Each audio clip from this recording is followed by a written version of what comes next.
नमस्ते दोस्तों, स्वागत है आप सभी का आपके अपने YouTube channel Aradhana and blogs पे। दोस्तों, आज की वीडियो में हम गंगा दशहरा की कथा को सुनेंगे, ठीक है। दोस्तों, आप सभी को पता है कि गंगा दशहरा जो है वो 16 जून को मनाया जाएगा, यानी कि 16 जून 2024 दिन रविवार को, ठीक है।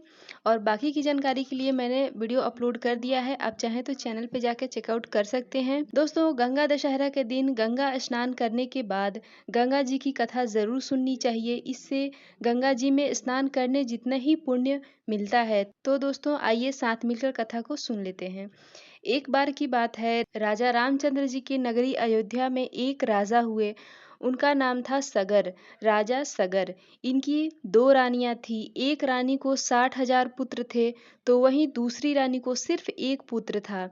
राजा सगर ने अपने राज्य का विस्तार करने के लिए अश्वमेध यज्ञ करवाया। पूरे भारतवर्ष में भ्रमण के लिए पूरे देश के राजाओं को बताने के लिए एक अश्व यानी कि एक घोड़ा छोड़ा गया। इधर देवताओं के राजा इंद्र राजा सगर के यज्ञ सफल नहीं होने देना चाहते थे, क्योंकि उन्हें भय था कि अगर ये यज्ञ सफल हो गया तो वे स्वर्ग के राजा बन सकते थे। इसलिए राजा सगर द्वारा भ्रमण के लिए छोड़ा गया घोड़ा अपहरण कर लिए। राजा सगर के सभी 60,000 पुत्रों ने घोड़ा को पूरी धरती पर तलाश किए, ढूंढे, पर घोड़ा कहीं भी नहीं मिला।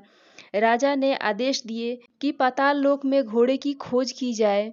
पाताल लोक में घोड़े की खोज शुरू हो गई। उधर पाताल लोक में ही एक महान ऋषि जिनका नाम कपिल था, वो घोर तपस्या कर रहे थे। वहीं उनका छोटा सा कुटिया था। देवराज ने यज्ञ का घोड़ा चुराकर कपिल ऋषि के कुटिया के पास बांध दिया। जब राजा सगर के पुत्रों ने यह सब देखा तो उस घोड़े को पहचान लिए और उन्हें गलतफहमी भी हो गई और वो जाने अनजाने में ऋषि को चोर कह के संबोधित करने लगे और साथ ही चिल्लाने भी लगे, जिस कारण कपिल ऋषि की तपस्या भंग हो गई।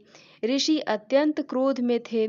उनकी तपस्या के तपन से राजा सगर के पूरे 60,000 पुत्र वहीं जलकर राख का ढेर बन गए। जब राजा सगर के 60,000 पुत्रों में एक भी बहुत दिनों तक वापस नहीं आया, तो राजा सगर ने अपने पौत्र अंशुमन को भेजा अपने पुत्रों को खोजने के लिए। जब अंशुमन पाताल लोक पहुँचे, तब महात्मा गरुड़ ने अंशुमन को सारी बात बताई और साथ ही उनके सभी भाइयों के मुक्ति के लिए उपाय भी बताया कि अगर किसी तरह से माँ गंगा को धरती लोक पर ले आया जाए तो सगर के सभी 60,000 पुत्रों की मुक्ति मिल जाएगी।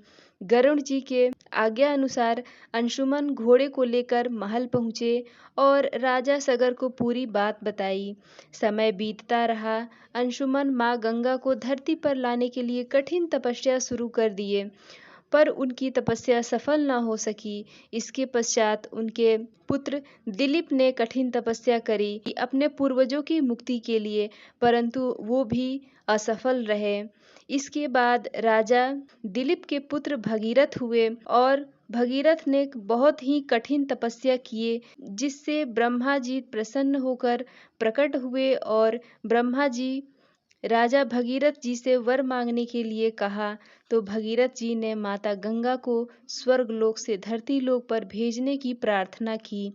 तब ब्रह्मा जी ने बताया कि धरती में इतनी सहनशीलता नहीं है कि गंगा जी के वेग को सहन कर सके। ब्रह्मा जी ने भगीरथ जी से कहा कि इसके लिए आपको भगवान शिव से इस कार्य में मदद लेनी चाहिए, सिर्फ वही आपकी मदद कर सकते हैं।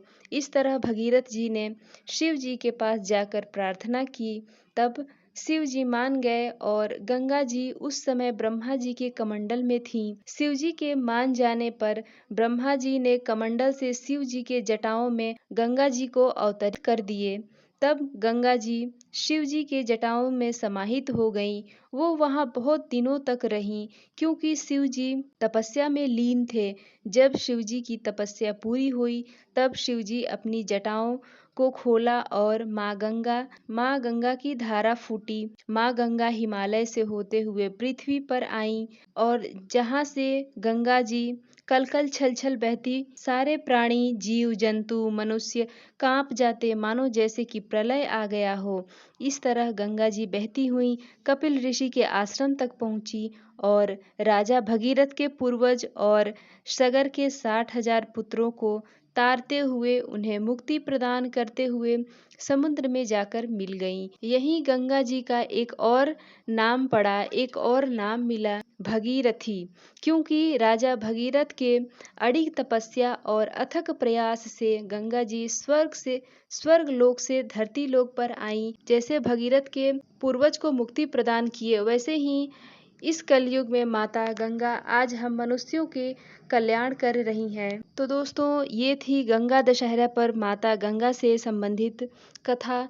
दोस्तों, मान्यता ऐसी है कि अगर कोई गंगा स्नान करने गंगा तट पर नहीं जा सकता है, तो वो घर में ही गंगा जल डाल के स्नान कर ले और गंगा जी की कथा को श्रवण करता है, तो उसको गंगा स्नान करने जितना ही फल की प्राप्ति होती है।